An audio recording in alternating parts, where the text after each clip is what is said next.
الحمد لله الذي حرم الرشوة والمبعوث رحمة للعالمين نصلي ونسلم عليه أما بعد.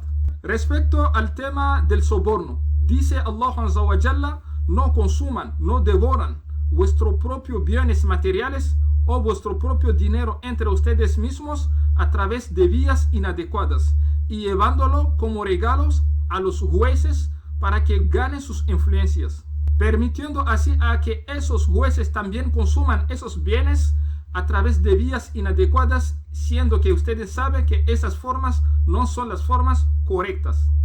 El tema de devorar el dinero, comer nuestro propio dinero o bienes materiales entre nosotros mismos a través de vías inadecuadas, Allah Azza wa Jalla se refiere al tema del soborno, de que uno da un regalo o un dinerito o algo materiales para poder agilizar un proceso que está haciendo o para poder facilitar un trámite. Por lo que Allah Azza wa Jalla condena y considera inadecuado todas las cosas materiales, desde dinero hasta bienes materiales que se están moviendo con ese propósito. Y en otro versículo dice Allah Azza wa Jalla que ciertamente a causa de la injusticia que cometían los judíos, les habíamos prohibido cosas buenas, cosas lícitas.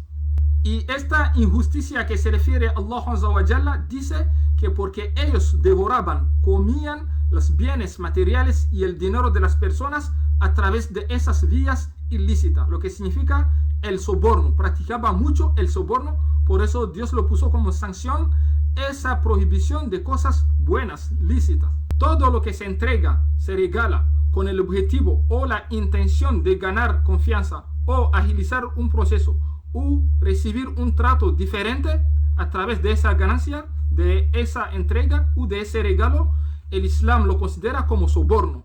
Y a través de eso dice el profeta sallallahu alaihi wasallam que ciertamente Dios ha derramado su maldición sobre la persona que está entregando la cosa material para ganar esa influencia y la persona que lo está recibiendo. Los dos, la maldición de Dios cae sobre ellos.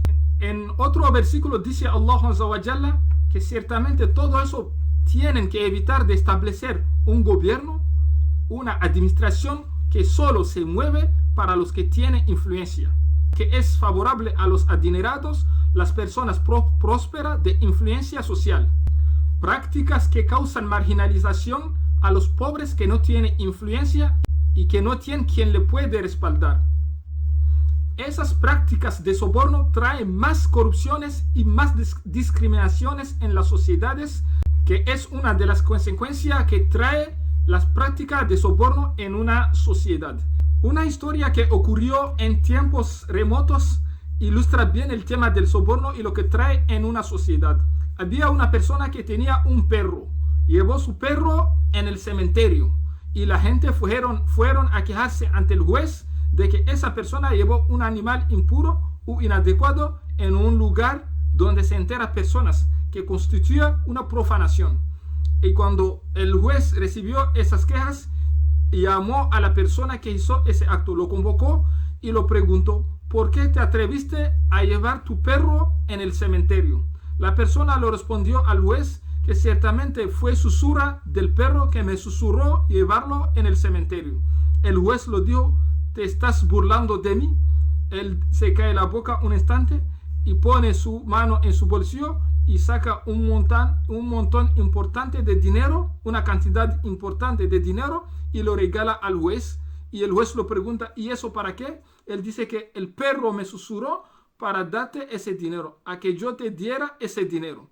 Y el juez sonrió y dijo: ciertamente es un perro bendecido. Es lo que respondió frente a todo el mundo. Y dijo: este perro es el perro de la gente de la cueva. Se refería a la historia de la gente de una tribu que creían en Dios, pero recibían persecuciones y fueron a refugiarse en unas cuevas. Ellos tenían un perro con ellos. Entonces el perro que ellos tenían con ellos, que Dios lo mencionó en esa historia, el juez dice, refiriéndose a que ese perro que es inteligente y susurra a la gente, es el perro de ese pueblo, lo que significa es un perro bendecido. Por lo que explicó al pueblo que la entrada de ese perro en el cementerio no constituye una profanación, sino algo bendecido que fue a derramar bendición a los muertos. Esa es la forma que él torsionó o deformó los hechos después de que se lo dieran el soborno. Esas prácticas llevan a la maldición y a la ira de Dios. En un versículo dice Allah Azza wa Jalla: dígalos, ¿acaso ellos no quieren que tú les informe algo mucho peor todavía? Que es la persona a la que Dios ha derramado su maldición sobre él, y lo ha derramado también su ira, y ha hecho que se transformaran en puercos y monos. A esas personas estarán en lugar más peor y estaban en el camino más equivocado.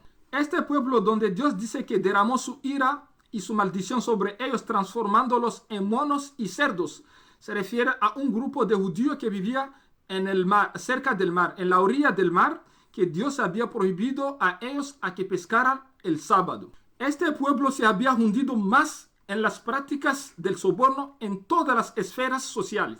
De ellos Dios se refirió cuando decía en el versículo que los judíos que causaban injusticia los habíamos prohibido cosas buenas. Él se refería a esos pueblos que él les había prohibido la pesca el sábado.